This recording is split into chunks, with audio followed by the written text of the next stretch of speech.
Greetings, Rocketeers, and thank you for joining me on my search for the milk of human kindness. I voted for Dave, and as such, am sick of hearing about elections. A broomless post-apocalyptic fantasy land is where I went to escape, and since Fallout the TV show first came out, it's really grown on me. So, what do I think will happen in Season 2? Well, I'm not really sure, but one thing I am sure of is that there'll be a lot more tomatoes. Tomatoes. Tatos. Times have changed. If you're not familiar with Fallout, the TV show, or Fallout anything, then this fluff video that I made in between looking into the abyss and making something depressing might not make much sense to you. What, did I say that? Well, in a sentence, it's the future, but it's the 50s, but it's also sort of now. Lucy leaves the deluxe Fallout shelter after her dad, the overseer of said vault, is kidnapped by some other people. She eventually meets Maximus, who is in the Brotherhood of Steel, mostly. She and Maximus get involved in a MacGuffin-type situation where they, and a heavily irradiated movie star from the past, the 2070s, before the war, search for a severed human head. Turns out the head has a capsule in it that is the core component of cold fusion. Anyway, the twist is it turns out Lucy's father Hank is also from before the war, but unlike her ghoul friend, he's been napping in a tanning booth. It's Vault-Tec, the megacorporation that owns half of future America, that are behind it all and who possibly started World War III, or at least considered it. All in a trend-breakingly restrained 8-episode first season that I'm totally convinced was written by literal communists. Well, not really. I'm not a communist, Mr. Howard. That's just a dirty word they use to describe people who aren't insane. So, you're all caught up, right? Okay, good. Ongo bongo bongo, I do want to leave the Congo, there's a civil war. And I don't know the customs. So, predictions. Firstly, I think thematically the show will lean more into dramedy, continuing with the series' shift away from a tone that was goofy, yes, but atmospherically very grim. I think all of the game series' main entries, up to Fallout 4, had atmospheres that bordered on horror, but obviously not the mechanics.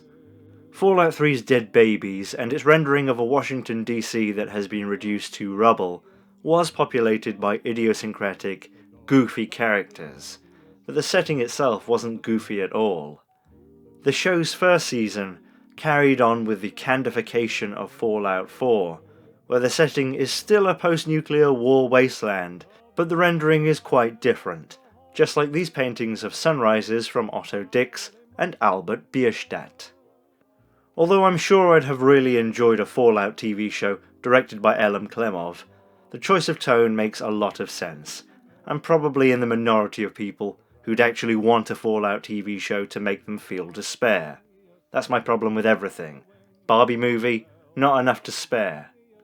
Anyway, I think Season 2 will continue with the wackiness and often cartoonish violence, and possibly get bolder in marrying the two. I'm talking Cooper Howard having a divorce-inducing bust-up with his wife, delivered with all earnestness, but he's shouting down a brain in a jar. I'm talking the excellent chicken fucker character becoming a super mutant bear moth and giving a triple suplex to Liberty Prime. I'm talking Maximus cutting his arm off and realising he's a synth, and being pretty cool with that. But actually I don't think any of these are going to happen, just that the writers, Nolan et al., have adaptly created a version of Fallout where they can go in many directions without jumping the shark, because the shark died more than 200 years ago. And sharks never changes. The MacGuffin of the severed head is now the MacGuffin of the as yet unsevered head of Lucy's dad, with our central three, the ghoul, the knight, the vaulty, all wanting to shake answers out of him. I'm not sure who will join the posse, maybe a Minuteman or Minute Man, maybe a synth, maybe a robot, such as an Assaultron. With Hank running off to what looks like New Vegas, perhaps we'll pick up an ex-Legionnaire, or an Elvis impersonator, or a Securitron. Possibly more than one of these. I'm near sure, so much so that I would bet half a jar of pickled onions, that someone joining the posse will be a super mutant, and I'm near sure that super mutant will be Thaddeus. A ghoul? Ha! Those things are scary as shit! This is because Thaddeus makes multiple comments about disliking ghouls, which I take as red herrings. He received a dose of foot-mending, not great tasting, and suspiciously green elixir from Chicken Fucker. As an aside, I have to wonder what Chicken Fucker's motives really are, and if he has a cellar of super mutants somewhere. But the real reason to think Thaddeus will not become a ghoul, but something else, is because Maximus thinks Thaddeus will become a ghoul, and except for power armor, Maximus is wrong about everything. The bombs fell when I was a kid. I don't see any apples, sir. Climb higher. Rotor? I think you might be a ghoul.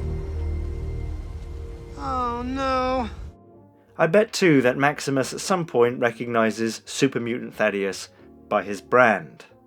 I have to wonder too if in this posse, Lucy will be the sharpshooter, although she's not yet had the opportunity to display her long-distance crack shooting. There were plenty of hints this might be the case. I'm not sure how long Season 2 could spend in New Vegas, if the writers do stick to the idea of keeping things vague when it comes to the multiple endings of the multiple games, many of which necessarily contradict.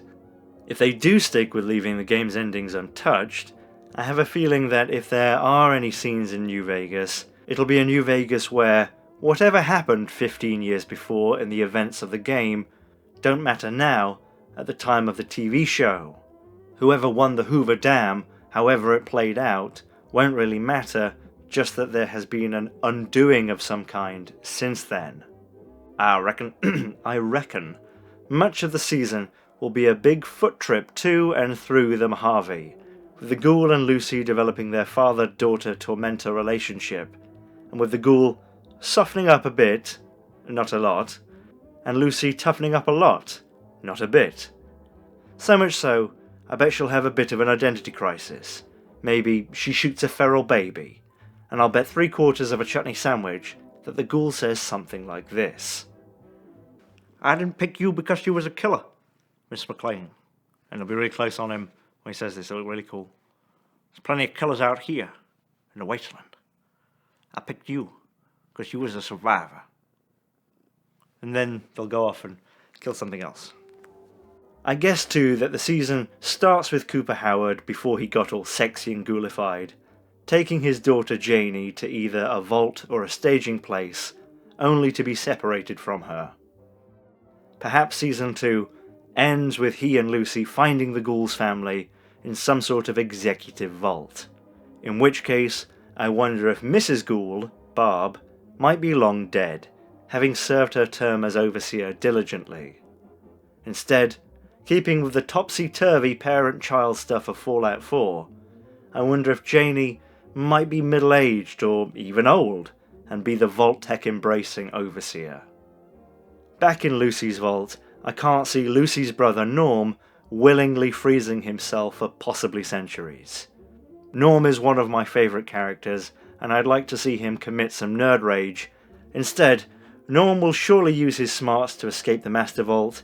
It seems unlikely to me that Norm can return to his vault and not be immediately apprehended, as what he has learned is obviously a threat to Betty and the whole insane mission. Or will some other attention-consuming crisis occur as he makes his way back into Vault 33? He has great timing with Chet, so could Stephanie be taken out of the picture somehow? She is my number one suspect for the Jello killings, baselessly. But if that happens, could we have a 2.5 Men type situation, but funny? I'm not sure if I want to see that more, or if I want to see Norm's reign of terror begin with him waking up Bud's buds to find they're trapped in a tube that doesn't have an air intake. Other than that, I'd bet and hope that now the Brotherhood have taken over Philly, we'll see some more of Ma June, and now that Dr. Chickenfucker has a fusion core, I'm sure we'll see him again soon. Maybe in some power armor. Oh dear. And one final thing. Dr. Enclave knew Lucy's last name and quite a bit about her vault, without her telling him.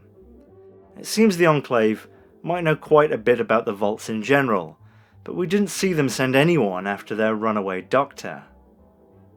I don't think we'll see a ton of the Enclave next season, but I think we might see a few Enclavers themselves, even if they're not obvious. In fact, I'll say it right here. I want the entire season to be an Enclave Protectron hunting down Lucy and the Ghoul at a top speed of 3 miles an hour. Sort of like a mash between Resident Evil's Nemesis and Columbo.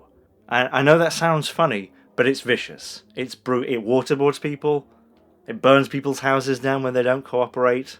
It's relentless, it cannot be reasoned with, and it crashes every emotional scene and monologue. Maxon's ordered you to execute me, and I'll be damned if I'm gonna stand in your way. And with that, I bid you toodles. Right the fuck out. Thanks very much for watching. Mr. Nolan, sir, if you were to put bits in this show where someone gets shot in the head, their head flies off like a snooker ball zipping through the sky, the camera leaves the action behind to track the head as it's going through the sky. We can still hear the battle. Then the head hits a hill and starts rolling down the hill. We're still following it, and we can hear that the battle is over, and Lucy and the Ghoul are having a chat, still following the head. If you do that at least a couple of times, and the whole Protectron thing, you're looking at a 10 out of 10. Alright? So, there you go, heard it here first. Thanks very much. Goodbye. Volty.